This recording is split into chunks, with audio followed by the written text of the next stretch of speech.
ప్రభు క్రీస్తునాథునిచే మిక్కిలిగా ప్రేమించబడి ప్రియ సహోదరి సహోదరులారా, ఈ రోజున మనందరము కూడా తల్లితిరి సభతో కలిసి ఈ యొక్క క్రీస్తు ప్రభు యొక్క తిరుహృదయ పండుగను మనందరము కూడా కొనియాడుతూ ఉన్నాం. ఈ రోజున మనందరం దేవుని సాన్నిధ్యములు, దేవుని ఆలయములు, చక్కగా ఆరాధనలు పాల్గొంటున్న ఈ శుభ తరుణములు మన తల్లితిరి సభతో కలిసి కొద్ది సమయం తిరుహృదయ భక్తి ఎడల మనకు ఉండవలసినటువంటి గౌరవము, తిరుహృదయ నాథుని ఎడల క్రీస్తు ప్రభు యొక్క తిరుహృదయము పట్ల మనము చూపించవలసినటువంటి మేర మర్యాదలను గురించి కొద్ది సమయం మనందరము కూడా ధ్యానం చేసుకుందాం. కావునని ఈ రోజున నేను ఇక్కడ ఈ యొక్క చక్కని వాతావరణములో దేవుని చెంత ఉన్నాం. అందుకే యోహాను సువార్తలు 3వ అధ్యాయములు ఒక వాక్యముతో మనము ఈ రోజున మన యొక్క పరిచర్యను ప్రారంభించుకుందాం. 3వ అధ్యాయములో 16వ వచనాన్ని ఒక్కసారి చూద్దాం. దేవుడు లోకమును ప్రేమించి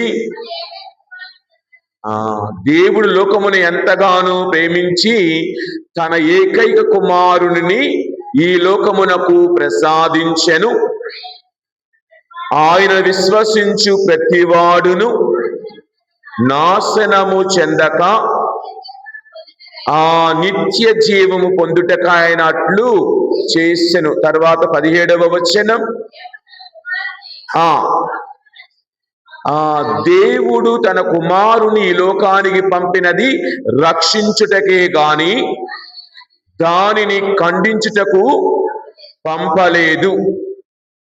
కావున ఆయన తన కుమారుని లోకానికి పంపినది మనల్ని రక్షించటానికి, అనగా ఈ లోకములో ఉన్న వారందరినీ రక్షించే ఉద్దేశము దేవునికి ఉన్నది. కానీ ఏ కోశాన కూడా నాశనము చేయాలి అన్న ఆలోచన ఎక్కడా కూడా లేదు ప్రియా సహోదరి సహోదరులారా.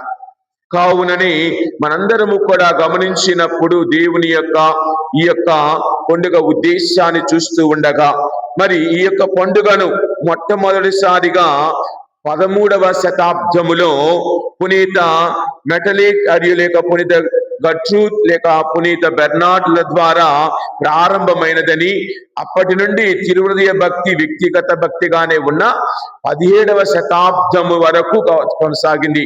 అందువలననే 1673-75 మధ్య కాలములో ఆ యొక్క పునీత మార్గరెట్ మేరీ అలకాక్ గారికి యేసు ప్రభు దర్శనమిచ్చి ఆ దర్శన ప్రభావములతో తిరుహృదయ భక్తి వ్యాప్తి చెందటానికి కారణమైందని, తరువాత ఈ పండుగను ప్రపంచమంతటా తిరుసభ అంతటా కూడా 13వ సింహరాయల పాపు గారు అధికారికముగా ఆదేశించారు జరుపుకోవాలని. ఆనాటి నుండి ఇప్పటి వరకు మనము ప్రతి సంవత్సరము కూడా మన యొక్క యేసు ప్రభు మోక్షారోహణ తరువాత, పెంతెకోస్తు పండుగ తరువాత ఈ యొక్క తిరుహృదయ పండుగను, తిరుహృదయ భక్తిని మనము ప్రత్యేకముగా ఒక ఆదివారమున జరుపుకుంటూ ఉన్నాం.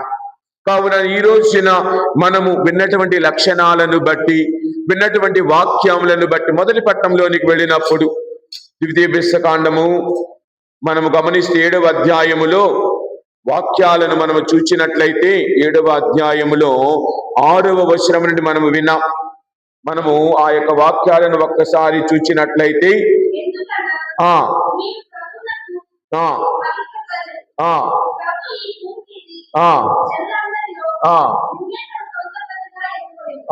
మీరు ప్రభువునకు స్వంత ప్రజలు, ఆయన చేత మీరు ఎన్నుకొనబడ్డవారు కావున అని మీరు అనుకోవద్దు. తర్వాత వచ్చిన అదేండి మొదటివది, ఆయన మనలను ప్రేమించెను. చదువమ్మ.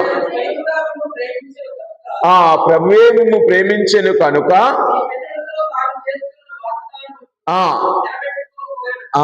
ఆయన ఇచ్చిన వాగ్దానాన్ని మరువకుండా నిలబెట్టుకోవాలనుకుంటున్నాడు. కావున మిమ్మే ఎన్నుకొనెను,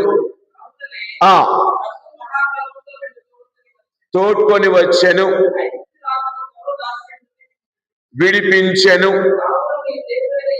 ఆ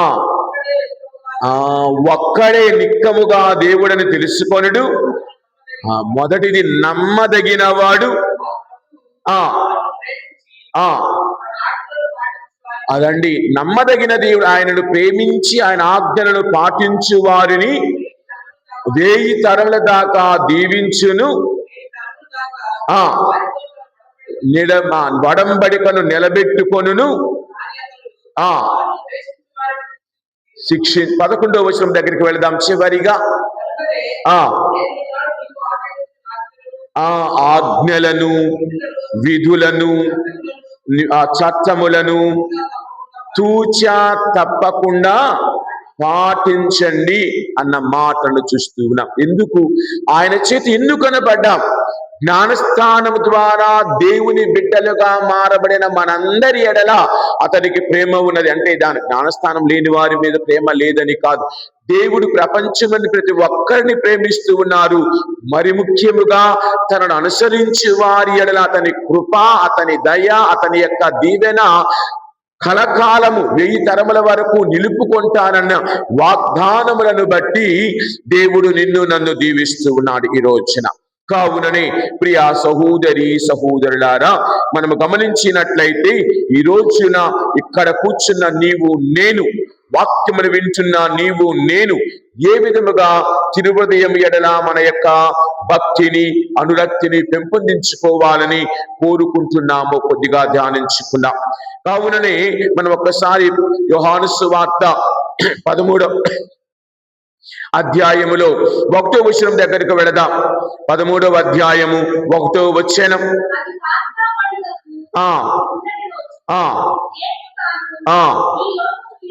ఈ లోకమును వీడి గడియ సమీపించిందని గ్రహించి అదండి, ఈ లోకములో ఉన్న తన వారిని ఆయన ప్రేమించెను, చివరి వరకు ప్రేమించను. మరి మన ప్రేమ క్రీస్తు ప్రేమలాగా ఉన్నదా? మనము ఈ రోజున అనేకమైన సార్లు ఈ ప్రేమ అనే పదం వాడుతున్నాం. ప్రేమ ప్రేమ అనగానే లవ్ శారీరకమైనది కాదు, ఇది ఆత్మ సంబంధమైనది.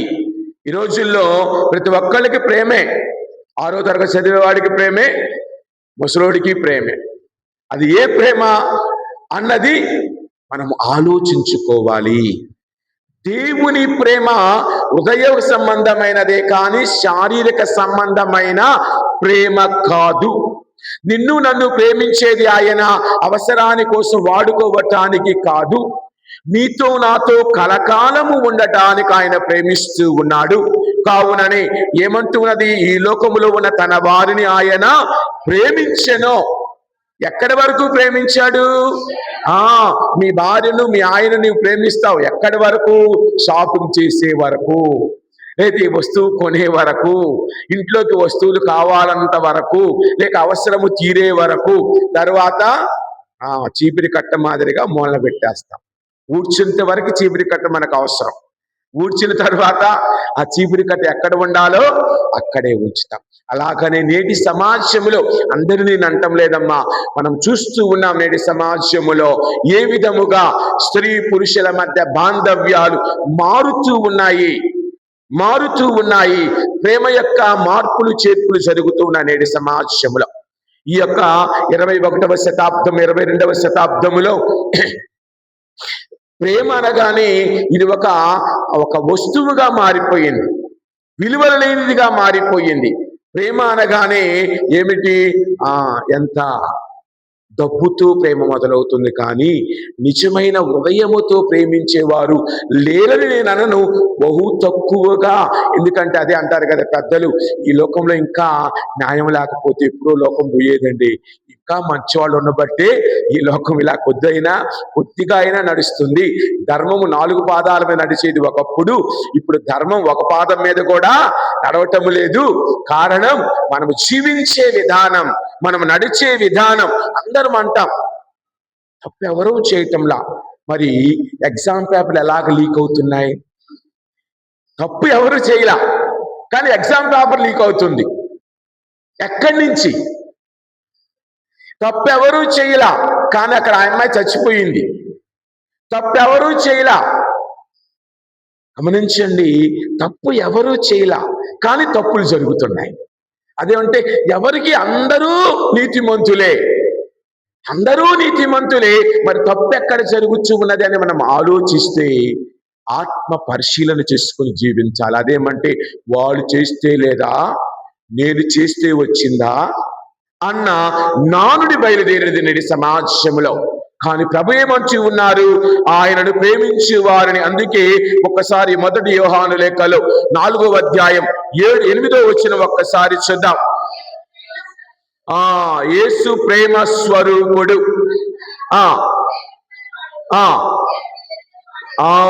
యేసు హృదయము అనగానే యేసు ప్రేమ, దేవుని ప్రేమ అని భావం. దేవుడు అంటేనే ఆయన కుమారుడైన క్రీస్తు ప్రభువుని మనందరి కోసం పంపెనని అదే అధ్యాయములో తర్వాత వచనంలో చదవమ్మకు అక్కడి నుంచి.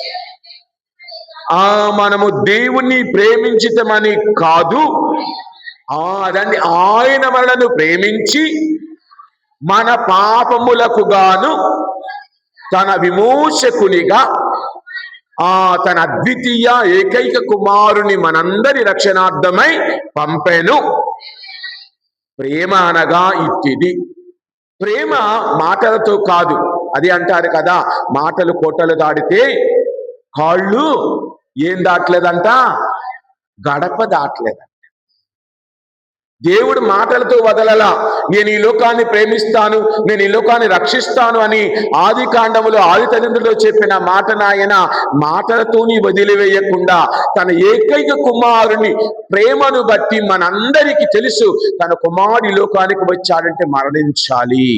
తాను మరణించబోతున్నాడని తెలిసి కూడా దేవుడైన రెండవ పుత్రుడైన సర్వేశ్వరుడు మనందరి రక్షణార్థమై ఈ లోకానికి వచ్చాడు. అది మన మనసులో ఉంచుకొని, అదే కదా ప్రేమంటూ ఉన్నారు. ఒక్కసారి చదువుదాం 9వ వచనం మరొకసారి. 9వ వచనం. ఆయన ద్వారా మనము జీవము పొందగలందులకై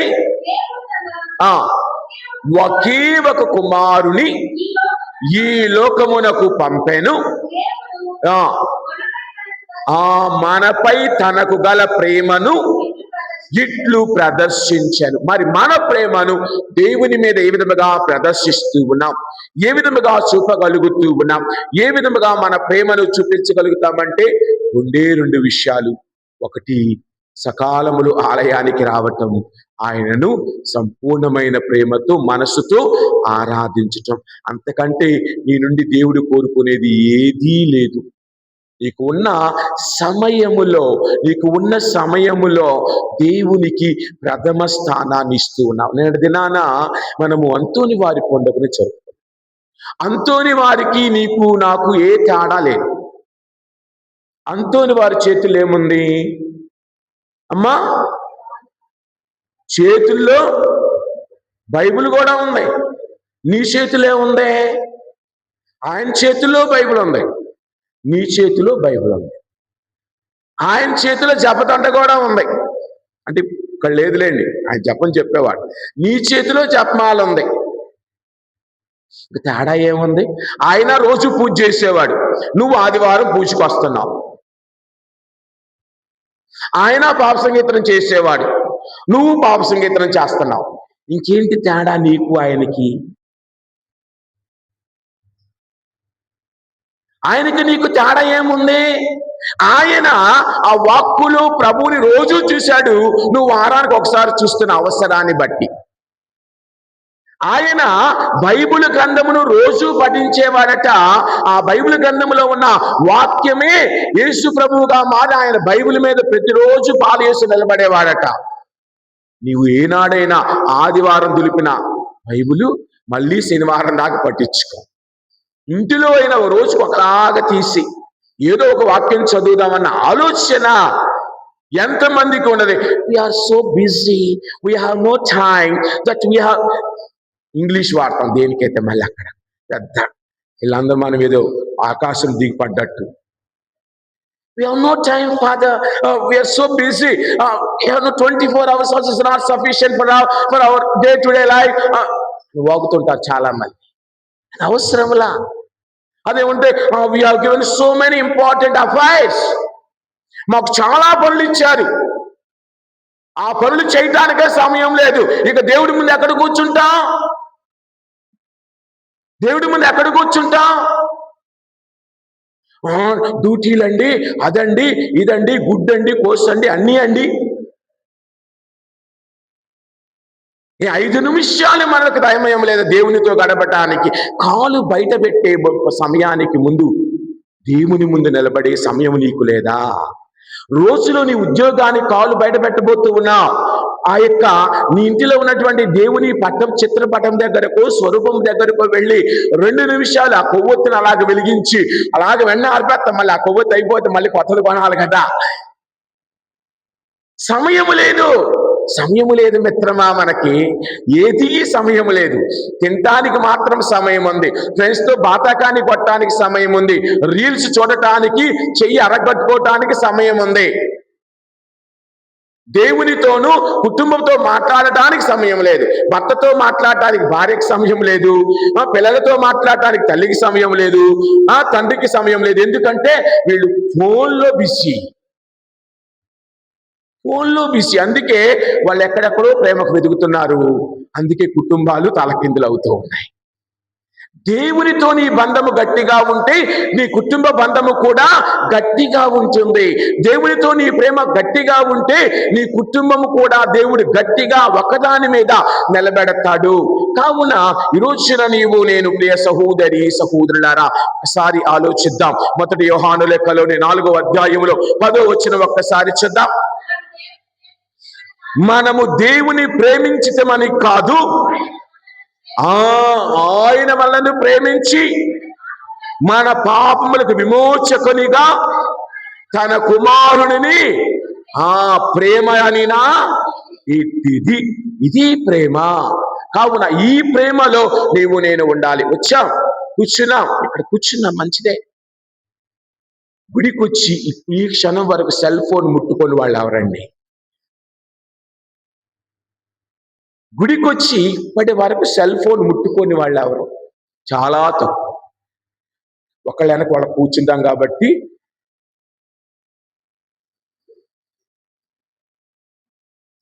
గుడికొచ్చి కూడా అదేంటి మేము గుడికొచ్చాంగా, ఆయన ఇస్తాడా? దీవెన ఇస్తాడా? నీ ఆలోచన, నీ జీవించే విధానం, నీ నడవడిక ఏ విధముగా ఉన్నది? 1 గంట సమయం నా కోసం కేటాయించలేరా అంటే మాకు సెల్ ఫోన్ ముఖ్యమండి, సెల్ ఫోనే దేవుడండి.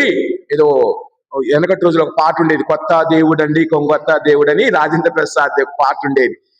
ఒక దెయ్యం పాడుతూ ఉండిద్ది. ఈ రోజులు ఏంటిది కొత్త దేవుడు? సెల్ ఫోన్ కొత్త దేవుడు అయిపోయాడు మనకి. సెల్ ఫోన్ రాకముందు చక్కగా ఉన్నారు. ఆ రోజుల్లో ఉండే ఆ రోజుల సమస్యలు అది వేరే విషయం. ఈ రోజులలో సెల్ ఫోన్ కావాలి, టెక్నాలజీ పెరిగింది, మంచిదే. ఎంతవరకు వాడాలో అంతవరకే వాడే విధముగా నీ బిడ్డలకు నేర్పుతూ ఉన్నావా? మనమే పాడు చేస్తాం. మళ్ళీ వచ్చి మా అబ్బాయి మా మాట లేదంటాం. పాడు చేసేది తల్లిదండ్రులే, మళ్ళీ వచ్చి చెప్పేది కూడా తల్లిదండ్రులే. 2 దెబ్బలు కొట్టినంత మాత్రాన్ని పిల్లవాడికి ఏమవుతుందా? అదేమంటే టచ్ మీ నాట్ కదా. వాళ్ళని ఫారెక్స్ బేబీల్లాగా పెంచొద్దమ్మా,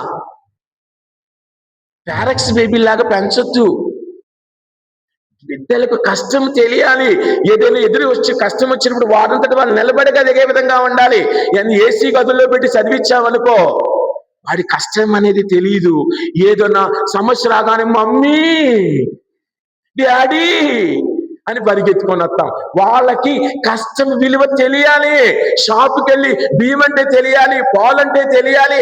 అంతేకాని బియ్యం ఎక్కడ వస్తాయరా అంటే రేషన్ షాపులో వస్తాయి అన్న విధంగా పెంచొద్దు. దేవుడు నేర్పుతున్న తన కుమారుని మనందరి కోసం పంపించినప్పుడు నీ బిడ్డలను ప్రేమించే తల్లివైతే, ప్రేమించే తండ్రివైతే దేవుని కోసం నీ బిడ్డలను బుద్ధిగా. అదే కదా ఆయన అంటూ ఉన్నామా, ప్రేమించే తండ్రి శిక్షిస్తాడు, ప్రేమించే తండ్రి బిడ్డల యొక్క బాగోగులను చూస్తాడు, ప్రేమించే తండ్రి బిడ్డల యొక్క ఎదుగుదలను చూస్తాడు. కావున మన ఎదుగుదల ఆయనకు ఇష్టము. ఎందులో? ఆత్మీయతలో, దేవుని ప్రేమలో, దేవుని కృపలో ఎదగాలి. కావున మనం ఎక్కడ జీవిస్తూ ఉన్నామన్న దానిని బట్టి యెషయా గ్రంథం 1వ అధ్యాయములో 2-3 వచనాలు చూద్దాం. యెషయా గ్రంథం 1వ అధ్యాయం 2-3 వచనాలు. వినుడు, నేను పెంచి పెద్ద చేసిన నా బిడ్డలే నా మీద తిరగబడ్డారు. ఎద్దుకు తన యజమానుడు ఎవడో తెలియను, తన యజమానుడు ఎక్కడ మేత గడ్డి వేయునో తెలియను. కానీ నా ప్రజలకు ఏమీయును తెలియదు, నన్నేమి అర్థము చేసుకొనలేదు అన్న మాటను చూస్తూ ఉన్నాం. కావున మన యొక్క జీవితములో దేవుని ఎడల నిజమైన ప్రేమ, నిజమైన విశ్వాసంతో జీవించాలి. శరీర వాంఛలకు కాకుండా. అదే కదా తెస్సలోనికా ప్రజలకు వ్రాయబడాలి. లేక 4వ అధ్యాయం 4వ వచనం ఒక్కసారి చూద్దాం. లేక 3-4 వచనాలు. తెస్సలోనికా ప్రజలకు వ్రాయబడిన లేక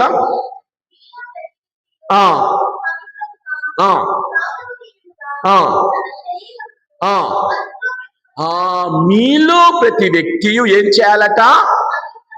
పవిత్రముగా, గౌరవనీయముగా తన శరీరమును అదుపులో పెట్టుకొనుచు, పెట్టుకొనుట తెలుసుకొన వలయును. తర్వాత వచ్చెను,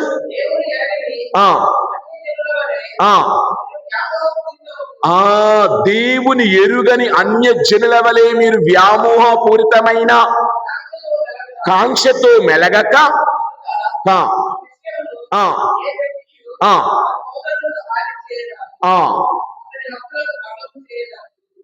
ఏంటంటే ఒకసారి 4వ వచనం మీరు చదువుతుంది. పవిత్రముగా, గౌరవనీయముగా తన శరీరమును తెలుసుకోవాలి. 3వ వచనం చదువయ్యా.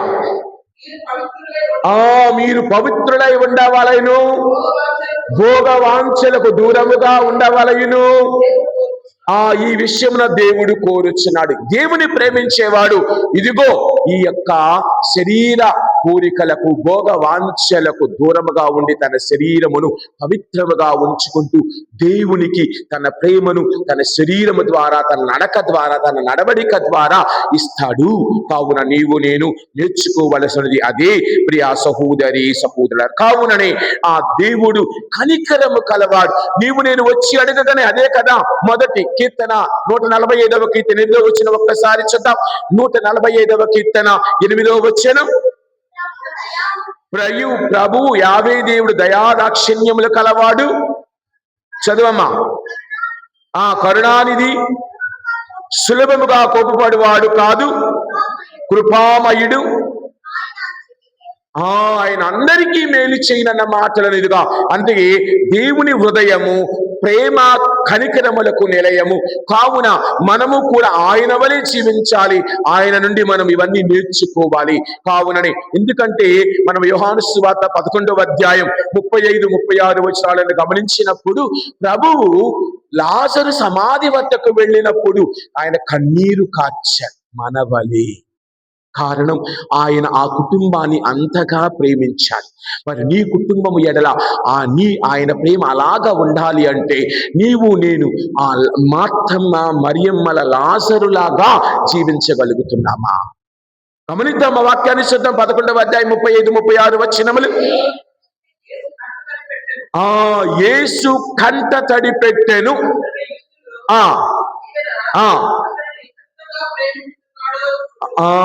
రండి, ఎంతగా ప్రేమించుచున్నాడో చూడుడు అంటూ ఉన్నాడు. మరి అదే మాట నీ కోసం దేవుడు అనే విధముగా నీ కుటుంబ స్థితిగతులు ఉన్నాయా? నీవు నేను ఆలోచించవలసినది వెండి బంగారములు కాదు. ప్రభు అడుగుతూ ఉన్నాడు, నాకు వెండి బంగారములు వద్దు, నాకు డబ్బు దశకము కాదు, నీ హృదయము ఇస్తే చాలు, నీ హృదయం ఇస్తే చాలు అన్న మాటను ఆయన మనకు నేర్పుతూ ఉన్నాడు.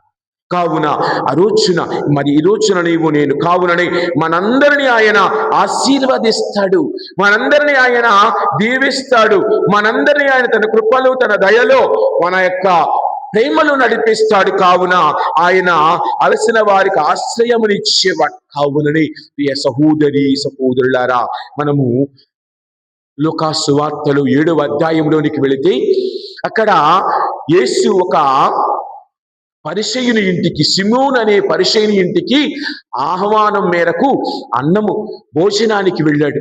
ఆయన గృహములో ప్రవేశించినప్పుడు ఆ యొక్క నగరములో ఉన్నటువంటి ఒక స్త్రీ ఆయన వెనుకగా వచ్చి పాదములను కన్నీటితో తుడిచిన విధముగా ఈ జీవితములో లోపాలను కన్నీటితో ప్రభు దగ్గర, అదే కదా మనము కీర్తన 56:8 చదువుతూ ఉంటాం. కీర్తన 56:8 చదువుతూ ఉంటాం.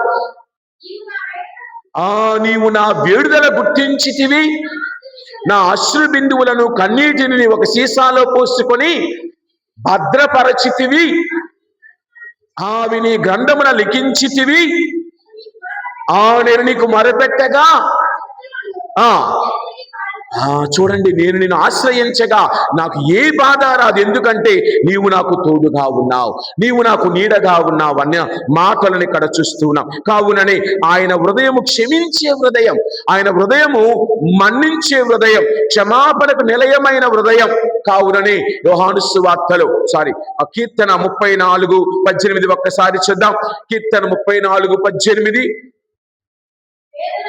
వేదన వలన గుండెలు పగిలిన వారికి ప్రభువు చేరువలోనే ఉన్నాడు. కావునని ఆయన క్షమించే ఆయన కాపరి హృదయము, క్రీస్తు ప్రభుని హృదయం, తిరు హృదయము, ప్రేమకు నిలయము. మనం ఎలా పెడతాం కదా ఈ రోజుల్లో, అదేమంటే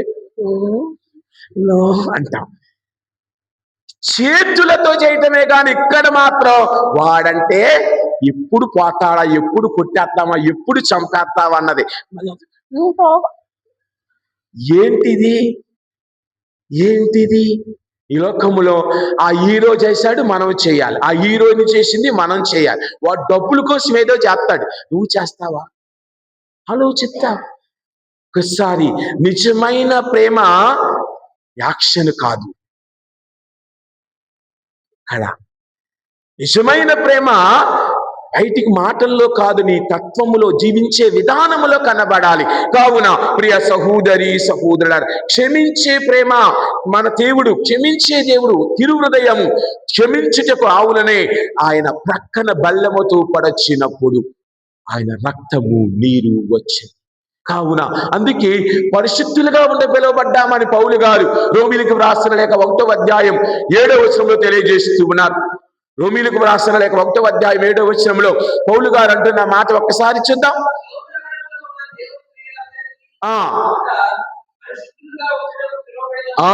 పరిశుద్ధులుగా ఉండుటకు పిలువబడిన వారందరికీ, అది అందరూ, అంతేకాని ఫలానా గ్రూపు, ఫలానా ఇంటి పేరు వాళ్లే దేవునికి చెందిన వారు కాదు.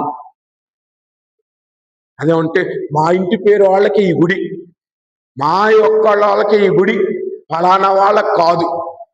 అది ఎక్కడ ఏమంటున్నది? రోము నగరములో ఉన్న పరిశుద్ధులుగా ఉండుటకు పిలువబడిన వారందరికీ శుభములు. అంతేకాని ఫాదర్ గారింటి పేరు వాళ్ళకి శుభాలు, ఫాదర్ గారితో నడిచే వాళ్ళందరికి ఇంటి పేరు వాళ్ళకి శుభాలు కాదు.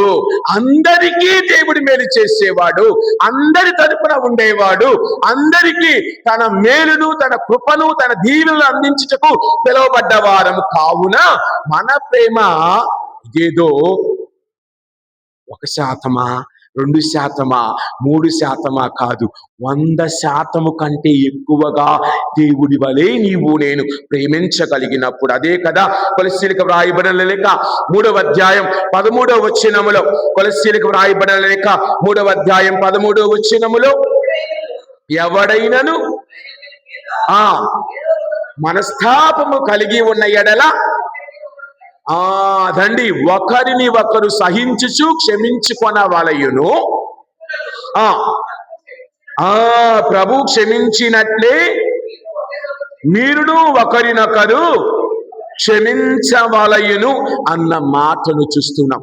దేవుని చేత క్షమించబడే బిడ్డలుగా నీవు నేను ఉండాలని ఆయన కోరుతున్నారు. కావునని ప్రియ సహోదరి సహోదరులారా, ఆయన ప్రేమ ఎలాంటిదంటే అందరినీ తన వద్దకు ఆకర్షించే ప్రేమ. మనం పాడతాం, ప్రేమ యేసయ్య ప్రేమ. ఆయన ప్రేమకు అవధులు లేవు, ఆయన ప్రేమకు హద్దులు లేవు. ఆయన పాడతాం, మనకు మాత్రం హద్దులు హల్లులు ఉంటాయి కదా. మాది దేశం, మాది ఈ రాష్ట్రం, మేమిక్కడ వాళ్ళిక్కడ. ఇంకా బాగా చెప్తామంటే బాగుండదు. హద్దులు లేనిది, అందరిని సమదృష్టితో చూసేది. అదే ఫాదర్ గారు చూస్తే, ఫాదర్ గారు వాళ్ళంటేనే ఇష్టం రా, మనమంటే కాదురా కదా అని అంటాం.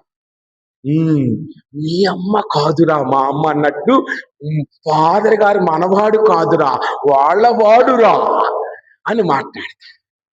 మన అవసరానికి తగ్గట్లుగా నరవలేని నాలక 40 విధాలుగా మాట్లాడి. కానీ దేవుడు అప్పుడు, ఇప్పుడు, ఎప్పుడు, ఎల్లప్పుడూ ఒకే మాట, నా మాటే శాసనం, నా మాటకు తిరుగులేదన్నట్లుగా ఆయన మాట ఎప్పుడు, ఇప్పుడును, ఎల్లప్పుడును. అదే కదా. మనం ఒక్కసారి హెబ్రీయులకు రాయబడిన లేఖ 13వ అధ్యాయం 7-8 వచనాలు చూద్దాం. దేవుడు నిన్న నేడు రేపు ఎల్లప్పుడూ ఒకే విధముగా ఉంటాడు. నీలాగా ఓసరవెల్లిలాగా, నాలాగా ఓసరవెల్లిలాగా రంగులు మార్చేవాడు కాదు. నిన్నను నేడును ఎల్లప్పుడును యేసుక్రీస్తు ఒకే రీతిగా ఉంటాడు. కావున ఆయన లాంటి నమ్మకముతో మనము జీవించాలి అన్నది ప్రభు ఈ రోజున మనందరినీ కోరుతూ ఉన్నారు. ప్రియా సహోదరి సహోదరులారా, కావునని మరి నీవు నేను కూడా మరి క్రీస్తుకు చెందిన వారమైన, అందుకే కదా ఎఫెసీయులకు రాయబడిన లేఖ 3వ అధ్యాయములో 18వ వచనం ఒక్కసారి చూద్దాం.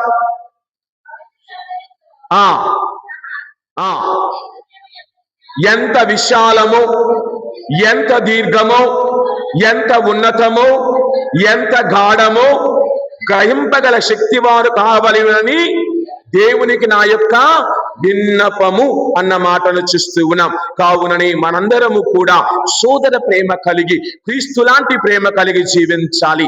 క్రీస్తు తన వద్దకు వచ్చిన ప్రతి ఒక్కరిని ఆశీర్వదించారు, వారి అవసరాలను గుర్తించారు, దీవించారు, పంపించారు. మరి నీవు నేను కూడా వారి వలె, క్రీస్తు వలె ఉండే మనస్తత్వాన్ని, క్రీస్తులాగా రూపాంతరము చెందే మనస్తత్వం. అందుకే నేటి దినాన మనం పండుగ చేసుకున్నాం. ఒక గురువు చెప్పారు ఏమిటంటే, మనందరికీ మూలం యేసు ప్రభులాగా జీవించాలి. అందరం మేము క్రైస్తవులం అంటే క్రీస్తులాగా జీవించాలి. కానీ క్రీస్తులాగా జీవించాలంటే కొద్దిగా కష్టం కదా. ఆయనలాగా పరిపూర్ణంగా ఉండాలంటే కష్టం. కాబట్టి ఇదిగో ఇలాంటి పునీతుల్ని ఇచ్చారయ్యా. ఈ పునీతులు ఏ విధముగానైతే జీవించారో మనలాంటి మానవులే కదా, వారిలాగా నువ్వు జీవిస్తే చాలు, నువ్వు కూడా పునీతుడు అవుతావు. అంతేకాని అదా ఇదా అని చెప్పటము కాదు. ప్రియ సహోదరి సహోదరులారా, కావునని నీవు నేను కూడా మన అవసరతలలో దేవునికి దగ్గరగా, దేవునికి ఆయనలో జీవించినప్పుడు దేవుడు ప్రేమించటం వలన కలిగి మరొక్కసారి చూద్దాం. ప్రియ సహోదరి సహోదరులారా, 1 కొరింథీయులకు వ్రాసబడిన లేఖ 2వ అధ్యాయం 9వ వచనం. కానీ చెప్పుచున్నట్లుగా ఎవడును ఎన్నడును కనినదియు విననదియు ఎప్పటికీ సంభవించగలిగినది, ఆలోచించనిది అగుదాన్ని తను ప్రేమించి వారి కొరకై మనకు తెలియదు. ఎలాంటి స్థితిని మనకిస్తాడో మనం అనుకోవచ్చు. కానీ మనము కనినది వినినది మన కంటికి కానీ మన చెవునికి కానీ తెలియని అంత గొప్ప స్థానాన్ని ఆయన ప్రేమించే వారికి ఆ లాభం దేవుడు ఇస్తూ ఉన్నాడు. కావునని కీర్తన 91లో ఏమంటూ ఉన్నాడు, మీరు నన్ను ప్రార్థించే వారిని, అదే 14వ వచనములో, 91వ కీర్తన 14వ వచనములో, నేను కాపాడదను, నా ప్రాభవమును అంగీకరించే వారు నేను కాపాడేదని అన్న మాటలను చూద్దాం. దావీదు మహారాజును కాపాడాడు. తప్పు చేసిన కారణం తన తప్పును తెలుసుకుని ఆయన దగ్గరకు వచ్చాడు. కావునని మరి మనము కూడా ఆయన గమనించినట్లయితే బైబిల్ గ్రంథం అనేక మంది తుడుకు చిన్నవాడు, ఏ విధముగానే తన తప్పును తెలుసుకుని తండ్రి వద్దకు వెళ్ళాడు. కావునని ఆయన వారిని దీవించాడు, ఆశీర్వదించాడు. కావున మనము కూడా వారిలాగా బైబిల్ గ్రంథంలో ఉన్నటువంటి బిడ్డలలాగా, బైబిల్ గ్రంథంలో ఉన్నటువంటి భక్తుల వలె ప్రభువుతో నడిచే మనసును దయచేయమని మనందరం ఈ దివ్యబలిలో ఆ ప్రభువుని, తిరుహృదయ ప్రభువుని మనసా వాచా కర్మణ దీవించమని ఈ దివ్యబలిలో ప్రార్థన చేసుకుందాం.